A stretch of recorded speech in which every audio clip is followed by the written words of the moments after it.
አክብሮታዊ ሰላምታችን በያላችሁበት ይድረሳችሁ ውድ የገበያ ሚዲያ ተከታታዮች፣ ይህ ዕለታዊ ምዕራፍ 2 የቢዝነስ ዜናችን ነው።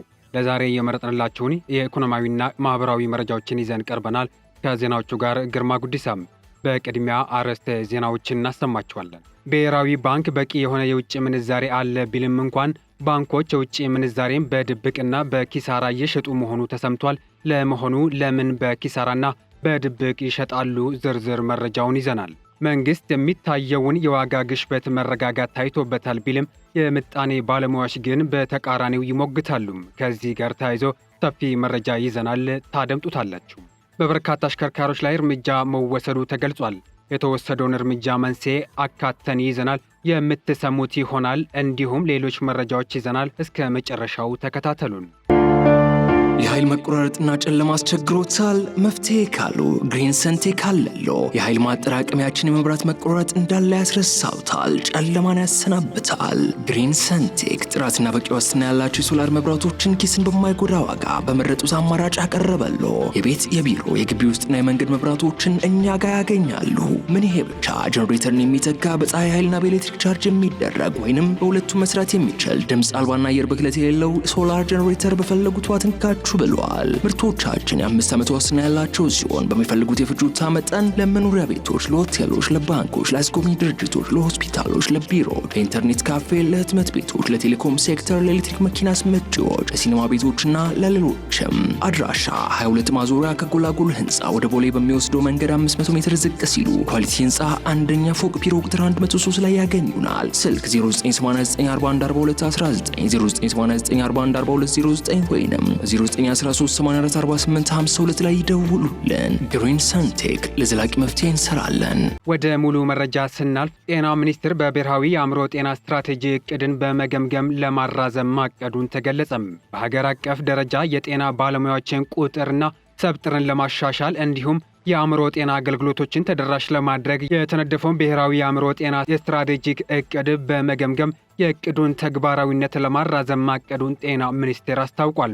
ኢትዮጵያ ከ2013 ጀምሮ እስከ 2017 ዓ.ም ድረስ የሚያገለግል የብሔራዊ የአእምሮ ስትራቴጂክ እቅድ ነድፋለች። በስትራቴጂካዊ የአእምሮ ጤናን በተመለከተ ግንዛቤ ማስጨበጥ፣ የአእምሮ ጤና ላይ የሚሰራ የሰው ኃይል ማፍራት፣ የሕክምና ማዕከላት፣ የመድኃኒት አቅርቦት ጨምሮ በርካታ እቅዶችን የያዘ ነውም ተብሏል። በሚኒስቴር መስሪያ ቤቱ ተላላፊ የሆኑ በሽታዎችና የአእምሮ ጤና ከፍተኛ ባለሙያ ሶፊያ ሳይድ እንደገለጹት ስትራቴጂው በኮሮና ቫይረስ ወረርሽኝ በበጀት እጥረት ምክንያት ለ2 ዓመታት ተግባራዊ ሳይሆን መቆየቱን ገልጸዋል። የበጀት እጥረቱ እንደ ጤና ሚኒስቴር ነበር ያሉት ከፍተኛ ባለሙያ ግምገማ ማድረግና ያልተሰራበትን 2 ዓመት ለማራዘም መታሰቡን አንስተዋል። የበጀት እጥረት ጉዳይ በተወሰነ መልኩ ችግሩን ለመቅረፍ ተሞክሯል ያሉ ሲሆን አሁንም ግን በሚፈለገው ልክ ለመስራት በቂ አለመሆን አጽንኦት ተሰጥቶበታል ተብሏል። በዓለም ላይ 40 በመቶ የሚሆኑ ሀገራት የአእምሮ ጤና ፖሊሲ የሌላቸው ሲሆን እንዲሁም ከ20 በመቶ የሚሆኑት ሀገራት ደግሞ የአእምሮ ጤና የሕግ ማዕቀፍ እንደሌላቸውም ይነገራል።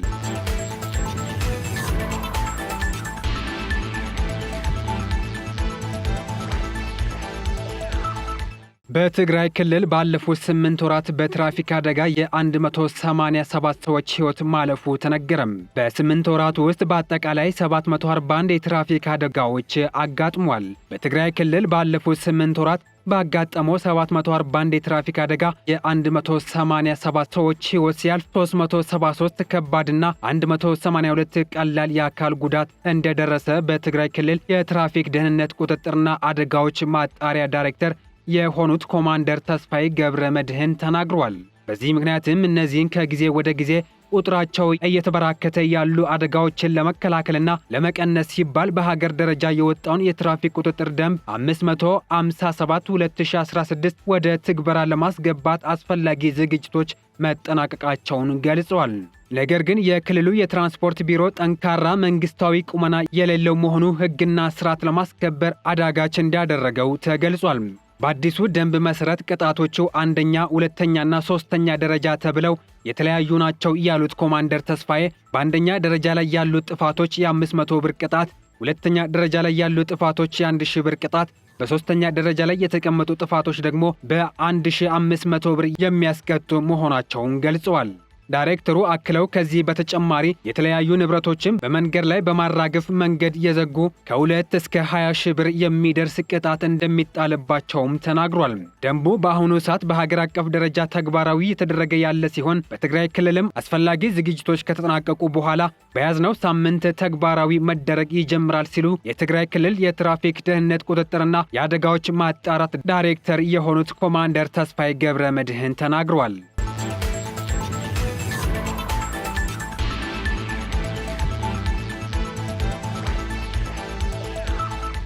የዝንጀሮ መንጋ በሕፃናት ላይ ጉዳት እያደረሰ መሆኑ ተሰማም። በደቡብ ምዕራብ ኢትዮጵያ ሕዝቦች ክልል በኮንታ ዞን አመያ ዙሪያ ወረዳ ፖሊስ አዛዥ የሆኑት ኢንስፔክተር በቀለ በወረዳ ኦፓሶሬ ቀበሌ የዝንጀሮ መንጋ መከሰቱንና በሕፃናት ላይ ጉዳት እያደረሰ መሆኑን ገልጿል። የዝንጀሮቹ ጥቃት በባኬ ክላስተር 4 ቀበሌዎች በቤት እንስሳትና በሕፃናት ላይ ተደጋጋሚ ጥቃት እያደረሱ ነው ተብሏል። ኢንስፔክተሩ አክለውም ከሳምንት በፊት ገርማ ጋሪ ቀበሌ የ5 ዓመት ታዳጊ ዝንጀሮ ከፍተኛ ጉዳት አድርሶባት መታከሟን ገልጸው ለሚመለከታቸው አካላት የዝንጀሮ መንጋ እያደረሰ የሚገኘውን ጥቃት ለመቀነስ የድርሻውን እንዲወጡ ጥሪ ማቅረባቸውን አስታውቋል። የዝንጀሮ መንጋ በዞኑ በጎሽና ዝሆን እንስሳቶች ላይ እንዲሁም በሰውና በንብረት ላይ ከዚህ ቀደምም በተደጋጋሚ ጊዜ ጉዳት ማድረሱን መግለጻችን ይታወሳል ሲል የክልሉ ፖሊስ ኮሚሽን የሕዝብ ግንኙነት ኮሚኒኬሽን ዘግቧል። ከሰሞኑ ታስሮ የነበረ በግ ከጫካ የወጣ የዝንጀሮ መንጋ በጉን መብላቱን ፖሊስ ከአይን አማኞች አረጋግጫለሁ ማለቱም አይዘነጋም።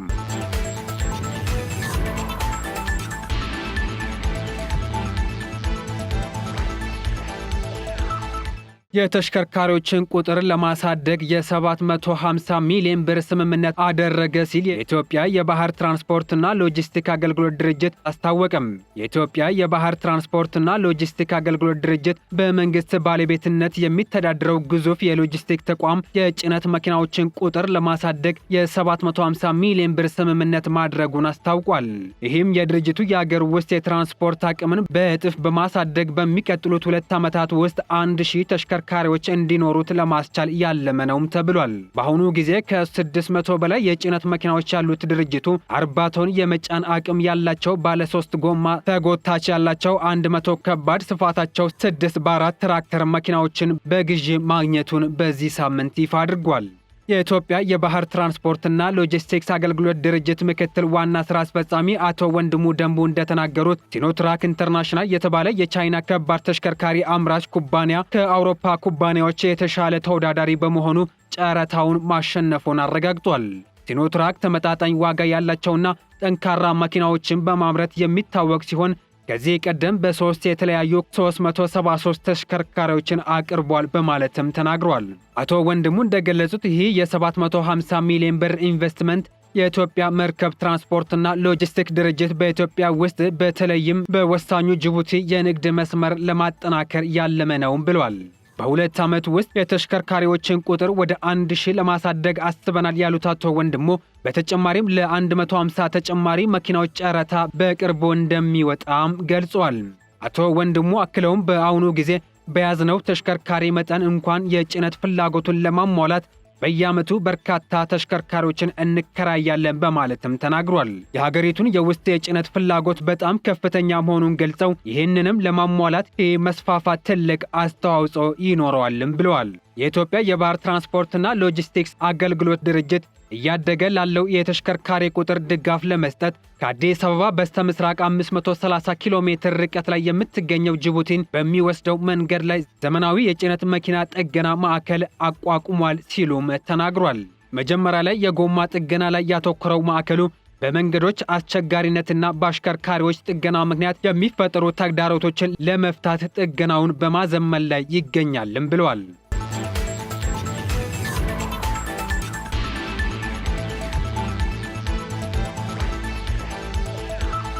በየካቲት ወር ብቻ ከፍጥነት ወሰን በላይ ባሽከረከሩ 2806 አሽከርካሪዎች ላይ የእርምት እርምጃ እንደተወሰደባቸው ተገለጸም። የአዲስ አበባ ትራፊክ ማናጅመንት ባለስልጣን የትራፊክ ቁጥጥርና ኩነት አስተዳዳሪ ዳይሬክቶሬት በየካቲት ወር 2017 ዓ.ም ባካሄደው ቁጥጥርና ስራዎች አንዱ በሆነው በህግ ከተወሰነው የፍጥነት ወሰን በላይ ያሽከረከሩ 2806 አሽከርካሪዎችን በህግ ከተወሰነው የፍጥነት ወሰን በላይ ሲያሽከረከሩ በመገኘታቸው የእርምት እርምጃ መውሰዱን አስታውቋል። ዳይሬክተሩ ያከናወነውን ስራ አስመልክቶ በሪፖርት እንደገለጸው በየካቲት ወር 3102 አሽከርካሪዎች ላይ ምርመራ ለማድረግ አቅዶ 2806 አሽከርካሪዎችን በህግ ከተወሰነው የፍጥነት ወሰን በላይ በማሽከርከራቸው የእርምት እርምጃ ተወስዶባቸዋል። በዚህም የቂርቆስ ክፍለ ከተማ ከፍተኛው ከህግ ከተወሰነው የፍጥነት ወሰን በላይ ማሽከርከር የተገኘበት ሲሆን ልደታና ኮልፌ ቀራኒዮ ክፍለ ከተሞችም ይከታተላሉ ተብሏል።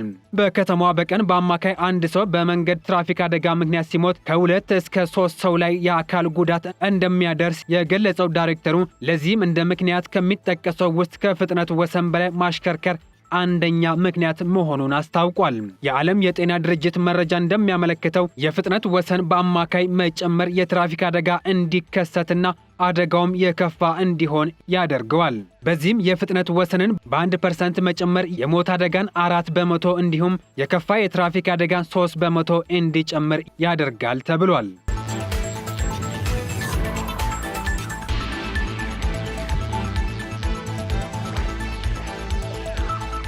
መንግስት በኢትዮጵያ የሚታየው የዋጋ ግሽበት መረጋጋት ታይቶበታል ቢልም የምጣኔ ባለሙያዎች ግን በተቃራኒው ይሞግታሉ። የኢትዮጵያ ብሔራዊ ባንክ በተከተለው ጥብቅ የገንዘብ ፖሊሲ ባለፉት ወራት የዋጋ ግሽበት መርገብ እንደታየበት የብሔራዊ ባንክ የገንዘብ ፖሊሲ ኮሚቴ አስታውቋል። በመሆኑ ዋጋ ማረጋጋትና የኢኮኖሚ እድገትን ከመደገፍ ዓላማ ጋር የተጣጣመ የገንዘብ ፖሊሲ ምክር ሀሳቦችን ለብሔራዊ ባንኩ የሚያቀርበው ኮሚቴው መጋቢት 16 ቀን 2017 ዓ.ም ተቀምጦ ከገመገማቸው የማክሮ ኢኮኖሚ ጉዳዮች አንደኛው የዋጋ ግሽበት ወቅታዊ ሁኔታ ላይ ነው። በዚህም ካለው የገንዘብ ፖሊሲ ኮሚቴ ስብሰባ ወዲህ ዓመታዊ ዋጋ ግሽበት እየቀነሰ በመምጣቱ የየካቲት ወር 2017 መጨረሻ 15% መድረሱንም ኮሚቴው መገንዘቡን ገልጿል። እንደ ኮሚቴው ግምገማ በየካቲት ወር 2017 መጨረሻ 14.6% የደረሰ የምግብ ነክ የዋጋ ግሽበት ከባለፈው ዓመት ተመሳሳይ ወቅት ጋር ሲነጻጸር በእጅጉ መሻሻል አሳይቷል ብሏል። እንዲሁም ምግብ ነክ ያልሆኑ የዋጋ ግሽበትም ቢሆን ወደ 15.6% ቀንሶ ባለፉት ጥቂት ወራት ግን የማንሰራራት አዝማሚያ ማሳየቱ ነው የተመለከተው። ባለፈው የየካቲት ወር የ0.5% ወራዊ እድገት ብቻ መታየቱን ያመላከተው ኮሚቴው ይህ የዋጋ ግሽበት በኢኮኖሚው ላይ የሚያሳድረው አዲስ ተጽዕኖ ዝቅተኛ መሆኑንም የሚያመላክት ነው ብሏል። ማሻሻያ አሳይቷል በተባለ የዋጋ ግሽበት ላይ አስተያየታቸውን የሰጡት የኢኮኖሚ ባለሙያዎች የዋጋ ግሽበቱ መረጋጋት አሳይቷል ለማለት ቢያንስ የገንዘብ የመግዛት አቅም መረጋጋት ማሳየት ይኖርበታል ሲሉ ይናገራሉ። የዋጋ ንረት ወደ ዋጋ ግሽበት የሚሸጋገረው ከ6 ወር እስከ 2 ዓመት ድረስ በተከታታይ ዋጋ እየናረ ሲሄድ ወደ ዋጋ ግሽበት ይለውጣል ብሏል። የቁጥር ብቻ ሳይሆን የገንዘቡ የመግዛት አቅም ምን ያህል ድረስ ነው ዋጋ ባይጨምር እንኳን ባለበት ሆኖ የገንዘብ የመግዛት አቅም ደካማ ከሆነ ግሽበት ማለት ይቻላል። የኑሮ ጥራት ምን ያህል ደርሷል? በዚህ ውስጥ ደግሞ የዋጋ ንረቱ ወይም የዋጋ ሁኔታው አስተዋጽኦ አሉታዊ ነው ወይስ አዎንታዊ ተብሎ መገምገም አለበት ሲሉ ባለሙያዎቹ የሚገልጹት። ባለፈው ሳምንት መጨረሻ ለሕዝብ ተወካዮች ምክር ቤት በተለያዩ ሀገራዊ ጉዳዮች ላይ ማብራሪያ የሰጡት ጠቅላይ ሚኒስትር አብይ አህመድ የዋጋ ንረትን የኢኮኖሚ ማሻሻያው እንደ ስብራት ያየው አንድ ጉዳይ እንደነበረ አስታውሰው በዚህ ዓመት ግን ግሽበቱን ከ20 በመቶ ወደ 15 በመቶ ዝቅ ማድረግ መቻሉን መግለጻቸው ይታወሳል። የኢኮኖሚ ተንታኞች ግን ግሽበቱን አሁናዊ የኢኮኖሚ ፈተና ለመሆኑ ትልቅ ምክንያት ይህ ነው ይላሉ። ሰላምና መረጋጋት ከሌለ ምርትና አገልግሎት ከቦታ ቦታ ለማንቀሳቀስ ችግር ይሆናልም ብሏል። የካፒታል ጉድለት እየመጣ ነው። ለምን? የሰላም ሁኔታ ነው። አንጻራዊ ሰላም በነበረበት ጊዜ እንኳን ያለ ብድርና ዳታ ማንቀሳቀስ አይቻልም ያሉት ባለሙያዎቹ ሀገሪቱ የተፈጥሮ ሀብቷን አልምታም መሰረታዊ ሸቀጦችን በተመጣጣኝ ዋጋ ፍላጎት ልክ አሟልቶ ሲተርፈን ኤክስፖርት አድርገን ከውጭ ትልቅ ምንዛሪ ማግኘት ይቻላልም ብሏል። በተለይ ምግብ ነክ የሆኑ መሰረታዊ ፍጆታ ዕቃዎችን ዋጋ ንረት አልላስ አልቀመስ ያለና ዜጎችን ከፍተኛ የሆነ ኢኮኖሚያዊና ማህበራዊ ቀውስ ውስጥ ማስገባቱን የምጣኔ ባለሙያዎች የሚገልጹት። ለአብነትም ከማክሮ ኢኮኖሚ ማሻሻያው በፊት 500 ብር ይሸጥ የነበረው 5 ሊትር ዘይት በአሁኑ ወቅት እስከ 1700 ብር እየተሸጠ መሆኑንም የሚገልጹት በተለይ የማክሮ ኢኮኖሚ ማሻሻያው ከተደረገ በኋላ የብር የመግዛት አቅሙ ከ75% በላይ መዳከሙን ተከትሎ በሀገሪቱ ከፍተኛ የሆነ የኑሮ ውድነት መከሰቱንም አክለዋል።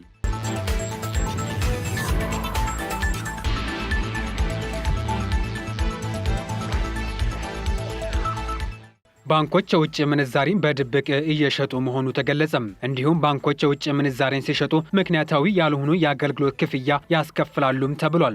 በቅርቡ በወጣው መግለጫ የብሔራዊ ባንክ የገንዘብ ፖሊሲ ኮሚቴ የቅርብ ጊዜ የውጭ ምንዛሪ ፍሰትን መቆጣጠር ጥንቃቄ የተሞላበት ክትትል እንደሚያስፈልገውና ያልተፈለገ የገንዘብ ፖሊሲን ለማስቀረት የሚረዳ መሆኑንም አስታውቋል። ኮሚቴው ባወጣው መግለጫ እነዚህን ጉዳዮች ከግምት ውስጥ በማስገባት የአሁኑኑ ጥንቃቄ የተሞላበት የገንዘብ ፖሊሲ አቋም ማስቀጠል አስፈላጊ ነው የሚል ድምዳሜ ላይ ደርሷል ተብሏል። የቀድሞና የአሁኑ የባንክ ፕሬዝዳንቶች ጨምሮ ባለሙያዎች በቅርቡ በኢትዮጵያ ብሔራዊ ባንክ ጨረታ ላይ ባንኮች ለተለያዩ ዓላማዎች የውጭ ምንዛሪ ለመያዝ ተጨማሪ ገንዘብ እያቀረቡ መሆኑንም ተመልክቷል። ስማቸው እንዳይጠቀስ የፈለጉ አንድ የባንክ ፕሬዝዳንት እንደተናገሩት የባንክ ኢንዱስትሪው እንደተጠበቀው እየሰራ አይደለም፣ ይልቁንም ዕለታዊ ትርፋማነትን በማስቀደሙ የንግድ ድርጅቶች ልክ በአጭር ጊዜ ትርፍ ላይ ያተኮረ ይመስላልም ብለዋል።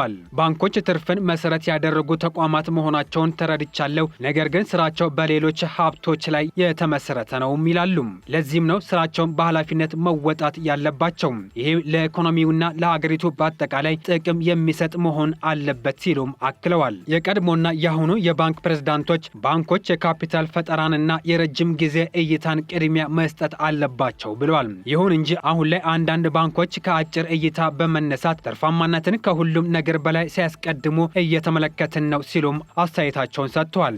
አንድ የባንክ ባለሙያ እንደተናገሩት ባንኮች ከገበያው የተለየ የጨረታ ዋጋዎችን ያቀረቡበት ምክንያት ግራ ያጋባልም ብለዋል። ከኢትዮጵያ ብሔራዊ ባንክ ጨረታ በኋላ ባንኮች በሚቀጥለው ቀን የሽያጭ ዋጋቸውን ያስተካክላሉ ብዬ ጠብቄ ነበር፣ ነገር ግን ያ አልሆነም ሲሉ ያላቸውን ድንጋጤ ገልጸዋል። ይህም ባንኮች የውጭ ምንዛሬን በድብቅ እየሸጡ መሆኑን ያመለክታል ሲሉም ይናገራሉ።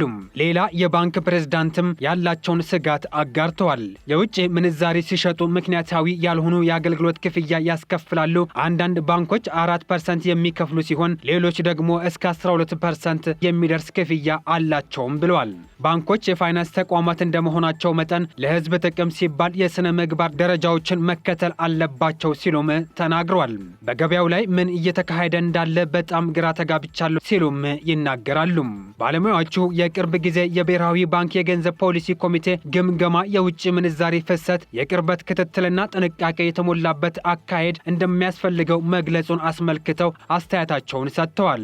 አንዳንዶች ይህንን የውጭ ምንዛሪ ወደ ኢኮኖሚ መግባቱን የምንዛሪ ተመኖች ጫና ዋጋ ንረትን ሊያስከትል ይችላል የሚል ስጋት ስላለበት ጥንቃቄ በተሞላበት ሁኔታ መከታተል ያስፈልጋል ተብሎ ሊተረጎም ይችላልም ብለዋል። አንድ የዘርፉ ባለሙያ ባንኮች የሚያደርጉት ግምታዊ የአጭር ጊዜ ኢንቨስትመንቶች የፋይናንስ ስርዓቱን የበለጠ ሊያናጉ ይችላል ሲሉም አስጠንቅቋል። የቁጥጥር አካሉ ዋጋቸውን ሊያወጣ ቢችልም ባንኮች በሸማቾች ጥበቃ ሕጎች መሰረት የአገልግሎት ክፍያ ተመኖቻቸውን በይፋ ማሳወቅ አለባቸው ሲሉም ተናግሯል። አንድ ባንክ ዶላርን በ142 ብር ገዝቶ በ129 ብር እንዴት ሊሸጠው ይችላል? ከዚህ ጀርባ ድብቅ ዘዴዎች መኖር አለባቸው ሲሉም ጠይቋል። ሌላው ባለሙያዎች ደግሞ ከፍተኛ ዋጋ የሚያቀርቡ ባንኮች ውስጥ እየተሳተፉ ወይም በውጭ ሀገር ኢንቨስት እያደረጉ ሊሆን ይችላል የሚል ግምት ሰንዝረዋል። አንድ የባንክ ተንታኝ አክለውም የኢትዮጵያ የብድር እድገት ጣሪያ በ18 በመቶ በመሆኑ አንዳንድ ባንኮች የምንዛሬ ተመን ትርፍ ለማግኘት ሀብታቸውን ወደ ውጭ ምንዛሬ በመቀየር በውጭ ሀገር ኢንቨስትመንት ሊያደርጉ ይችላሉም ብሏል። የባንክ ግምትን የሚደግፉ ነጋዴዎች መንግስት ወደ ነጻ ገበያ እየተሸጋገረ በመሆኑ የኢትዮጵያ ብሔራዊ ባንክ ይህንን ለመቆጣጠር ሊቸገር ይችላል፣ ጣልቃ ገብነትን እየቀነሰ ነው ሲሉም ተከራክሯል።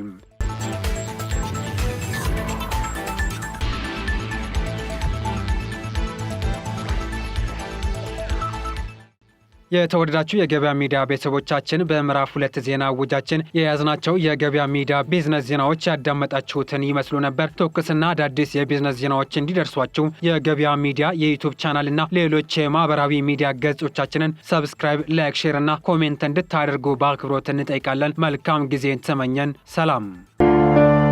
የኃይል መቆራረጥና ጨለማ አስቸግሮታል? መፍትሄ ካሉ ግሪን ሰንቴክ አለሎ። የኃይል ማጠራቀሚያችን የመብራት መቆራረጥ እንዳለ ያስረሳውታል፣ ጨለማን ያሰናብታል። ግሪን ሰንቴክ ጥራትና በቂ ዋስትና ያላቸው የሶላር መብራቶችን ኪስን በማይጎዳ ዋጋ በመረጡት አማራጭ ያቀረበሎ። የቤት የቢሮ የግቢ ውስጥና የመንገድ መብራቶችን እኛ ጋር ያገኛሉ። ምን ይሄ ብቻ! ጀነሬተርን የሚተካ በፀሐይ ኃይልና በኤሌክትሪክ ቻርጅ የሚደረግ ወይንም በሁለቱም መስራት የሚችል ድምፅ አልባና አየር ብክለት የሌለው ሶላር ጀነሬተር በፈለጉት ዋት እንካችሁ ብለዋል። ምርቶቻችን የ5 ዓመት ዋስትና ያላቸው ሲሆን በሚፈልጉት የፍጆታ መጠን ለመኖሪያ ቤቶች፣ ለሆቴሎች፣ ለባንኮች፣ ለአስጎብኚ ድርጅቶች፣ ለሆስፒታሎች፣ ለቢሮዎች፣ ለኢንተርኔት ካፌ፣ ለህትመት ቤቶች፣ ለቴሌኮም ሴክተር፣ ለኤሌክትሪክ መኪና አስመጪዎች፣ ለሲኒማ ቤቶችና ለሌሎችም። አድራሻ 22 ማዞሪያ ከጎላጎል ህንፃ ወደ ቦሌ በሚወስደው መንገድ 500 ሜትር ዝቅ ሲሉ ኳሊቲ ህንፃ አንደኛ ፎቅ ቢሮ ቁጥር 103 ላይ ያገኙናል። ስልክ 0989414219 0989414209 ወይንም 0913844852 ላይ ይደውሉልን። ግሪን ሰንቴክ ለዘላቂ መፍትሄ እንሰራለን።